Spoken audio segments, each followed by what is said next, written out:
Skier Eileen Gu won Olympic gold for China at the Beijing Olympics, a huge boost for the host country's medal count.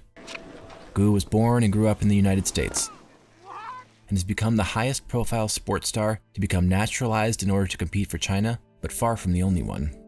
So around 2018, China looked at its winter sports and felt like it was missing the top contenders across all different sports. And so it started this broader search, primarily people with Chinese heritage, but also beyond that. The rules vary depending on the sport.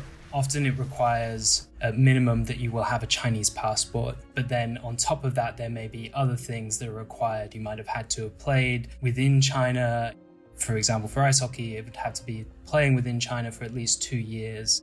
Finding athletes to add to a national team happens years before athletes actually compete at an Olympics. So you started to see this happening more and more around Sochi, Pyeongchang, in Tokyo. These are countries perhaps strong in some sports, but less so in others. There's a lot of national pride involved.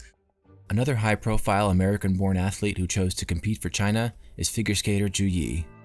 So Zhu Yi was approached as part of this outward push to try and identify talent from around the world with Chinese heritage. And she was, doing very well in international competitions. Her parents are Chinese. And so they thought, okay, this is a great person. We would like to bring them into our team. And she decided to switch and to come to represent China. Great sense of excitement around her competing. Chinese social media is on fire after U.S.-born figure skater Zhu Yi, who's representing China, finished last in the women's short program team event. In both the team event and then the individual, she had a really tough time straight out of the gate. Within a minute of starting, she had fallen. After that, her confidence was clearly very shaken. She was at the bottom on the first day. After that, Chinese internet just exploded with this outcry. People were starting to ask how she had made the team. In part, that was because she didn't seem to fit all these boxes of speaking good Mandarin, of having spent a lot of time in the country. And therefore, nationalists in China decided, well, she probably shouldn't have been the one representing us. The contrast with the fans' reaction to Eileen Gu is striking. She has been really seized upon, not just by Chinese officialdom, but also by fans, by nationalists online, as someone who sort of came back to represent her country. Her mother is from Beijing and she spent a lot of her summers here. She speaks very fluent Mandarin, but it's very fickle. And a lot of these supporters, they're kind of watching extremely closely for any slip up, watching a lot more closely than they would even just for your regular Chinese athletes, because there's kind of a sense of, was this worth it? It's not clear whether these athletes have to renounce their American citizenship in order to join the Chinese national team.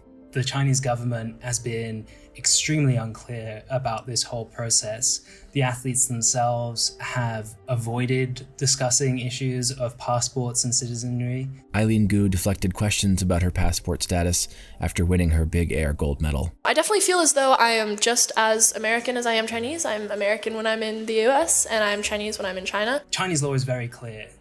They do not recognize dual citizenship.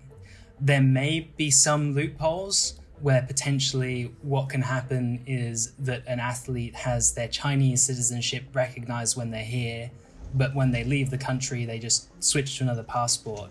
But it's never been something that's been formally clarified.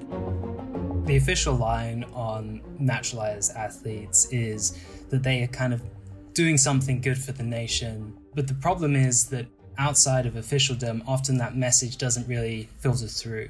Nationalism in China is very ascendant, and that's in part because of official foreign policy. So even if in sport they're trying to put forward this idea of, we're open, we want to have Chinese athletes from around the globe, even if they were born in other countries, to come back and train in China.